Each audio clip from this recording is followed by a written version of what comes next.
तो भाई लोग कैसे हो। आज मैं आप लोग के सामने तौसी की स्टोरी लेके आया हूँ। तौसी और शेष नाग। चलिए कहानी स्टार्ट करते हैं। आखेट पर्वत पर सर्प प्रदेश का वार्षिक उत्सव हो रहा था। कल प्रदेश के राजा तुर्कसेन ने जादूगर मुंडा को खुश करके इस पर्वत पर तौसी से भिड़ंत करने भेजा। जादूगर मुंडा ने अपने जादू से पर्वत पर समुद्र के बीच बना हुआ पुल समाप्त कर दिया, जिसे पंखधारी सांपों ने बनाया था। सागर का जल विषाक्त था, अतः उसके रास्ते कोई पर्वत में आ जा नहीं सकता था। नाग बाबा ने तौसी को बताया था कि उसे त्रिलोक द्वार तक इसी पर्वत से जाना है, जहाँ तौसी को शेषनाग के शस्त्र प्राप्त करने थे। तौसी ने मुंडा को कैद कर लिया और कालू जिन की मदद से उत्सव जारी रखने का ऐलान किया। आखेट पर्वत पर कालू तौसी बन बैठा और तौसी नाग बाबा ने बताया था कि इसी मंदिर से त्रिलोक द्वार का मार्ग जाता है, किंतु वहाँ ब्रह्मास्त्र नहीं ले जा सकते।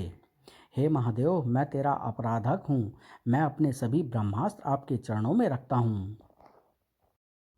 तौसी ने सभी ब्रह्मास्त्र शंकर भोले के कदमों में रख दिए। अब मुझे आशीर्वाद दो ताकि मैं त्रिलोक यात्रा पर सफल रहूं। इस त्रिशूल से मंदिर के तहखाने का रास्ता खुलेगा। तौसी तहखाने में उतर गया।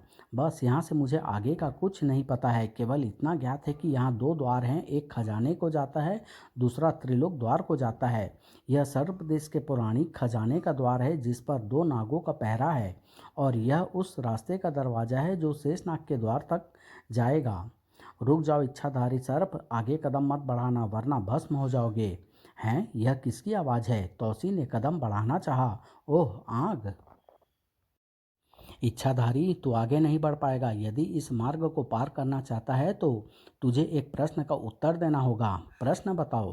तो सुनो, मकर ध्वज देश की बात है। एक देशभक्त ब्राह्मण का एक ही पुत्र था जो अपने पिता का आज्ञाकारी था।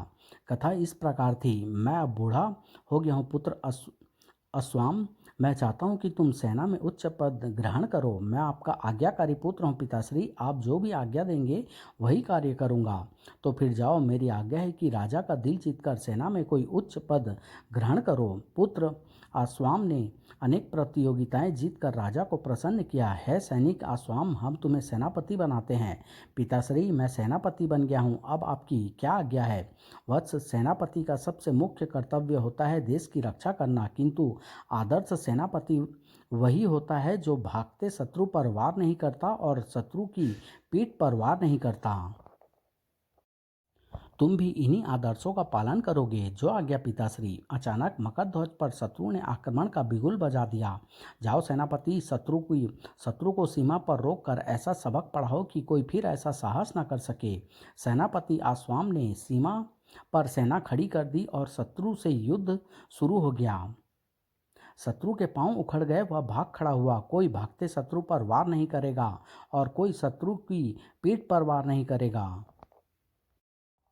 आक्रमणकारी राजा वीर भगत को जब यह पता चला तो उसने एक चाल चली। मकरध्वज देश की सेना की तरफ पीट करके कुछ सैनिकों की दीवार खड़ी कर दो और यह पीट करके ही आगे बढ़ेंगे। हैं, यह कायर सैनिक पीठ दिखाकर आ रहे हैं, परंतु पिताश्री ने कहा था कि शत्रु की पीठ पर आक्रमण नहीं करना है। पीठ की दीवार के पीछे शत्रु सेना घात लगाकर छिपती आ रही थी। कोई उन पर वार न करे, हम पीठ पर वार नहीं करते। इसी प्रकार पीठ दिखाते दिखाते शत्रु सैनिकों ने आश्वाम की सेना घेर ली और धोखे से उन पर आक्रमण करके विजय प्राप्त कर ली। शत्रु राजा वीर भगत को जब पता चला कि वह पिता का आज्ञाकारी है और इसलिए युद्ध हार गया, तो वीर भगत ने युद्ध जीतकर भी अपनी हार स्वीकार कर ली और उसे आदर्शवादी पुत्र कहकर वापस चला गया। किंतु यह बात जब पुत्र ने पिता को बताई, उसने तुम पर विजय प्राप्त करके तुम्हें जीवन दान दिया। ऐ मूर्ख, तू सुपुत्र नहीं कुपुत्र है। मैं ऐसे कुपुत्र को मृत्यु दंड सुनाता हूँ। बता ए इच्छाधारी ब्राह्मण ने ऐसा दंड क्यों दिया और क्या यह दंड सही था? दोनों में कौन सही था? ब्राह्मण का दिया दंड उचित था महानुभाव, क्योंकि सेनापति ने देश रक्षा से अधिक पिता की आज्ञा को महत्व दिया। वह युद्ध तो हार ही गया था। ऐसा सेनापति देश की रक्षा नहीं कर सकता। पिता की आज्ञा से अधिक महत्व देश की रक्षा का होता है इच्छाधारी, तुम्हारा उत्तर सही था। अब बताओ कि तुम कौन से रूप में अंदर आना चाहोगे। याद रहे, तुम दूसरा रूप नहीं बदल पाओगे। मैं मानवीय रूप में प्रवेश करना चाहूँगा। तब आओ, मैं तुम्हारे स्वागत के लिए तैयार हूँ। तौसी ने मार्ग में प्रवेश किया। नाग बाबा ने मुझे सावधान किया था कि यहाँ हर कदम पर खतरा होगा। ठाक तड़ाक, ढिसुम तड़ाक धड़ाम। कौन हो तुम? मैं पकड़ध्वज हूँ, त्रिलोक द्वार का पहला द्वारपाल। क्या तुम भी इच्छाधारी हो? हाँ, लेकिन हम केवल इन द्वारों की रक्षा करते हैं। मुझे पराजित किए बिना तुम आगे नहीं बढ़ सकते। मेरी सबसे बड़ी विशेषता यही है कि मेरी पकड़ में आने के बाद कोई मुक्त नहीं हो सकता। अगर तुम मुक्त हो गए तो मेरी हार हो जाएगी। हाँ, तभी तो मैं पकड़ ध्वज। क्या तुम अपना आकार इच्छानुसार लंबा छोटा कर सकते हो? हाँ, तभी तो मैं पकड़ ध्वज कहलाता हूँ। मैं 100 गज लंबा हूँ और 1 फुट छोटा भी। मैं रूप नहीं बदल सकता क्योंकि मैं इंसानी रूप में प्रविष्ट हुआ हूँ, अन्यथा मुझे बांधना बहुत मुश्किल होता। पकड़ ध्वज, एक ही उपाय है इसके बंधन से मुक्त होने का। मैंने इसके लिए वचनबद्ध हूँ कि मैं यहाँ इंसानी रूप धारण करके रहूँगा, किंतु इसके लिए वचनबद्ध तो नहीं कि तौसी की शक्ल में रहूँगा। मैं अपना आकार बढ़ा सकता हूँ, किंतु शरीर का आकार बढ़ाने से पहले इसकी बढ़ती लंबाई को रोकना जरूरी होगा।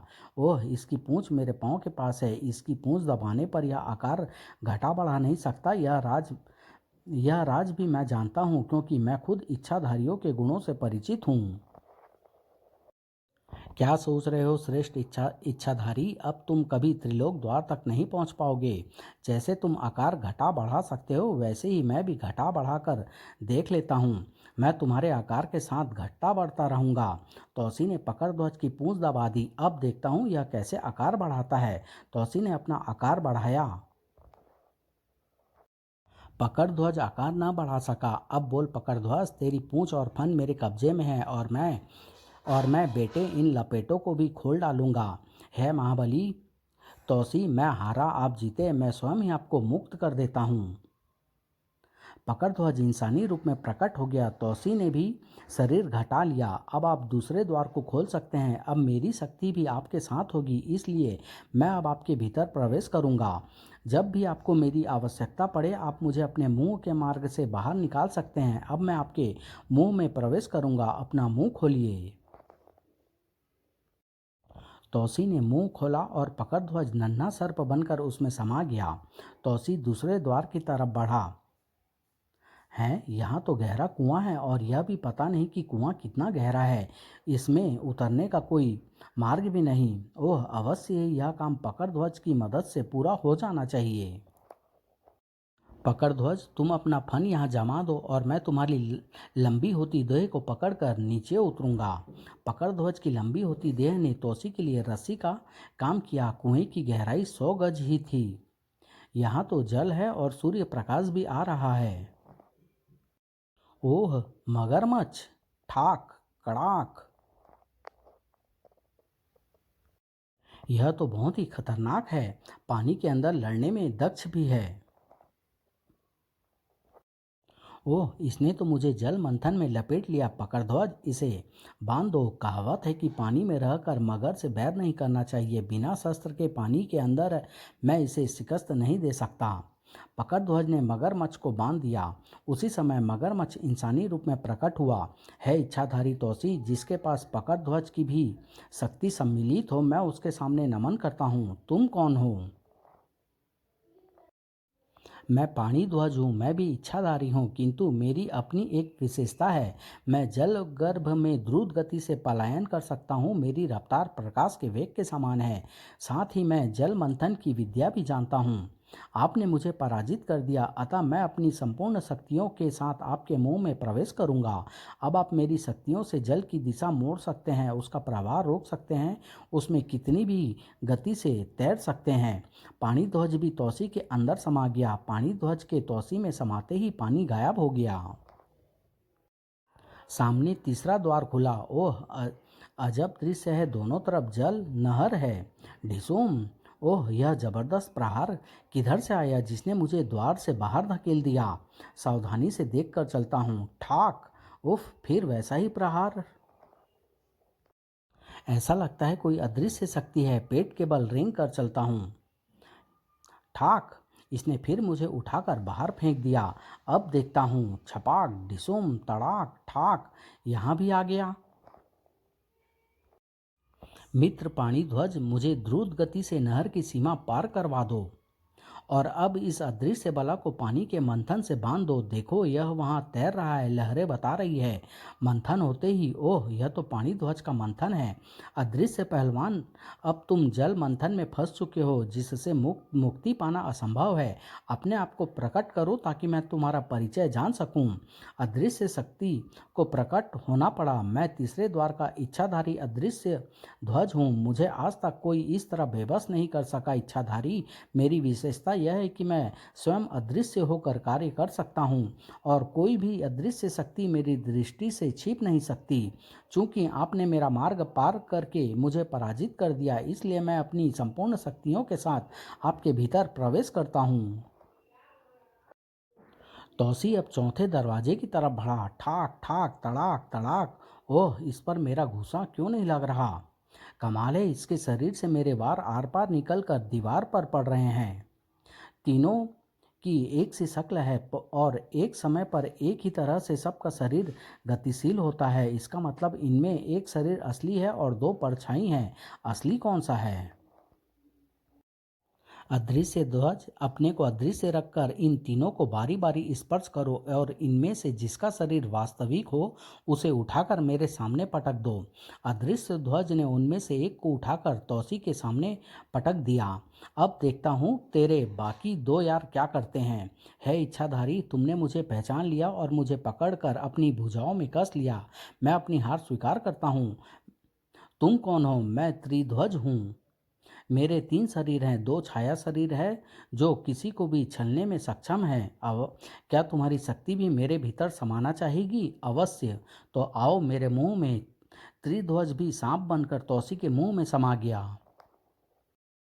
तौसी ने पांचवें द्वार में कदम रखा। साएं, तड़ाक। ओह, यह क्या बला है जिससे मैं चिपक गया? त्रिध्वज, तुम अपने तीनों रूप दिखाओ। यह तुम्हें समेटने के लिए हर एक दांव खेलेगा तो मैं बाहर आ जाऊंगा। यार, तुमने तो नकली नकली को पकड़ लिया, असली तो वो खड़े हैं। उन्हें पकड़ के दिखा, तब जानूं। अब बात समझ में आई। इसके हाथ पांव खुलते ही इसकी वह शक्ति जागृत होती है जिसके दम पर यह किसी को भी खींच लेता है। चुंबक ध्वज त्रिध्वज के छाया शरीर को चुंबकीय शक्ति से खींचना चाहता है, नहीं खींच पाता। हैं, मेरी पकड़ में कोई नहीं आ रहा है।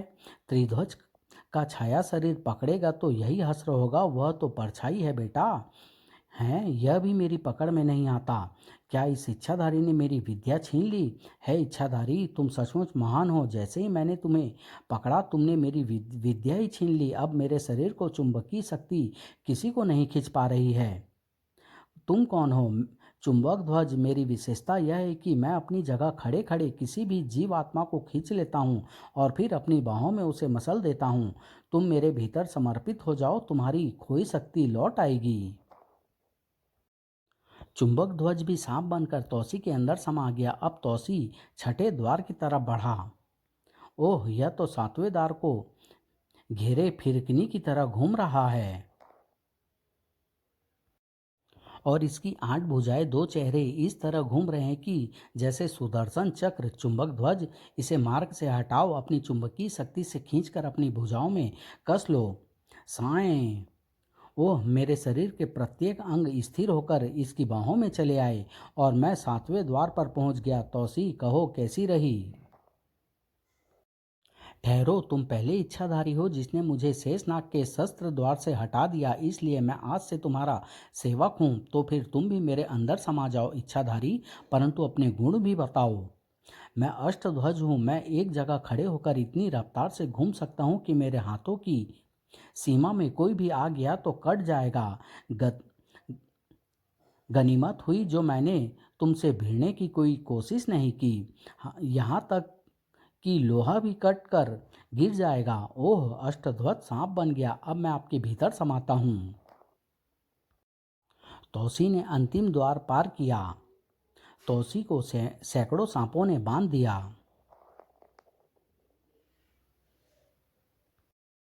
हे शेषनाग, मैं आपको प्रणाम करता हूँ। आप ब्रह्मांड में सर्वश्रेष्ठ सर्प हैं। अपने इन सेवकों को आदेश दे कि वे मुझे मुक्त कर दें। पृथ्वी लोक का कोई भी सर्प आपकी शक्ति के बराबर नहीं हो सकता है। मैं मानवता की भलाई के लिए यहाँ आपसे आपके शस्त्र मांगने आया हूँ। तथास्तु। है इच्छाधारी, तुम संपूर्ण रूप में परीक्षा में सफल हुए। अगर तुमने इन सर्पों को का भी विरोध किया होता तो तुम समाप्त हो जाते। सैकड़ों सांप अदृश्य हो गए। पाताल का मैं प्रथम सर्प हूँ जिसने आपके दर्शन प्राप्त किए। धन्य हो प्रभु। हे इच्छाधारी, इस स्थान तक पहुँचने वाले 6 रक्षक तुम्हारे भीतर प्रवेश कर चुके हैं, किंतु उन्हें इस स्थान से बाहर निकलने की अनुमति नहीं है, क्योंकि वे इस स्थान की रक्षा के लिए ही जन्मे हैं। सामने रखी माला को उठाओ, यही माला शस्त्र है। इसके दानों को निगल जाओ और वे 6 इच्छाधारी जो तुम्हारे भीतर है यहाँ से मुक्त होकर सदैव के लिए तुम्हारे अंदर रहेंगे। यही इस स्थान के मुख्य शस्त्र हैं जो हम तुम्हें देते हैं। तौसी ने 6 दानों वाली माला उठा ली और 6 दाने निगल गया। अब यह 6 शस्त्र तुम्हारे हो चुके हैं और हम यह स्थान रिक्त करते हैं। जाओ, मानवता की रक्षा करो, पृथ्वी को तुम्हारी आवश्यकता है। पकड़ ध्वज, त्रिध्वज, चुंबक ध्वज, अदृश्य ध्वज, पाणी ध्वज, अष्टध्वज। दूसरे ही क्षण ओह, शेषनाग गायब हो गए और मैं वापस मंदिर के अंदर। हे महादेव, आपकी भी लीला अपरंपार है। तौसी सर्प बनकर बाहर निकला। ये कहानी यहीं समाप्त होती है। इसका अगला भाग तौसी का जादू बहुत जल्द आप लोग के सामने लेके आऊँगा। धन्यवाद।